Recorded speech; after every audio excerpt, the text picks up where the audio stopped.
Hi friends, இன்னைக்கு நம்ம பார்க்க போற ரெசிபி மஷ்ரூம் 65. இந்த மஷ்ரூம் 65 செய்யறதுக்கு நம்ம ஒரு பேட்டர் ரெடி பண்ணுவோம். இப்போ இதுல மஷ்ரூம் மட்டும் இல்ல, நீங்க வந்து காலிஃப்ளவர் கூட இதலயே பொரிச்சு எடுக்கலாம். நம்ம வீடியோக்குள்ள போறதுக்கு முன்னாடி நம்ம சேனலை மறக்காம Subscribe பண்ணுங்க.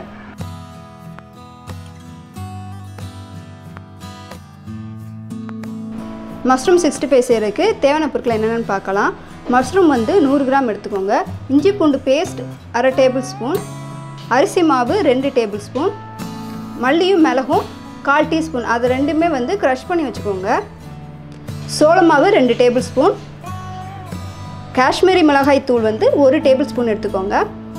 கரம் மசாலா 1/2 டீஸ்பூன், ஒரு பச்சை மிளகாவை சின்ன சின்னதாக கட் பண்ணி வச்சுக்கோங்க. கொஞ்சம் கருவேப்பிலை எடுத்துக்கோங்க. பூண்டு வந்து சின்ன சின்னதாக சாப் பண்ணி வச்சுக்கோங்க. இவ்வளோ தான் இதுக்கு தேவையான பொருட்கள். ஃபஸ்ட்டு அரிசி மாவு சேர்த்துக்கலாம். அப்புறம் சோள மாவு, காஷ்மீரி மிளகாய் தூள், கரம் மசாலா, மிளகு, மல்லி, பச்சை மிளகா, கருவேப்பிலை, பூண்டு, இஞ்சி பூண்டு பேஸ்ட்டு, தேவையான அளவு உப்பு எடுத்துக்கோங்க. இப்போ எல்லாத்தையும் நல்லா மிக்ஸ் பண்ணிக்கலாம்.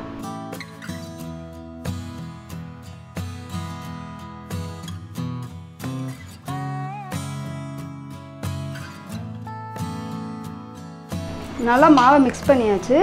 பஜ்ஜி மாவு பதத்துக்கு கரைச்சி வச்சுக்கோங்க. இப்போ நம்ம மஷ்ரூமை சேர்த்துடலாம்.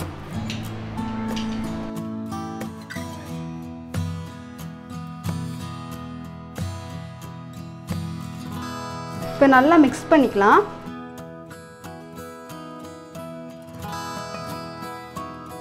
மிக்ஸ் பண்ணி 10 நிமிஷம் ஊற வச்சுக்கோங்க. ஃபுட் கலர் வேணும்னா நீங்கள் ஆட் பண்ணிக்கோங்க. நான் எதுவும் ஆட் பண்ணல, ஏன்னா நம்ம வந்து காஷ்மீரி மிளகாய் தூள் சேர்த்துருக்கோம். அதுவே கலர் கொடுக்கும். தேவையில்லை, உங்களுக்கு தேவைன்னா நீங்கள் யூஸ் பண்ணிக்கோங்க. இப்போ 10 நிமிஷம் நம்ம வந்து ஊற வச்சுக்கலாம். 10 நிமிஷம் நல்லா ஊறிடுச்சு. இப்போ பொரிச்சு எடுத்துடலாம்.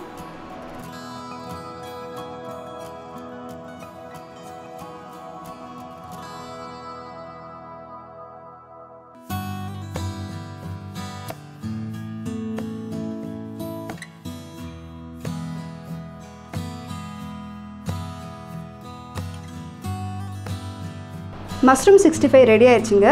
இதோட டேஸ்ட் வைஸ் பார்த்தீங்கன்னா ரெஸ்டாரண்ட் ஸ்டைல்லே இருக்கும். நீங்கள் கண்டிப்பாக ட்ரை பண்ணி பாருங்கள். இந்த வீடியோ பிடிச்சிருந்தா மறக்காமல் லைக் பண்ணுங்கள், கமெண்ட் பண்ணுங்கள், ஷேர் பண்ணுங்கள். தேங்க்யூ.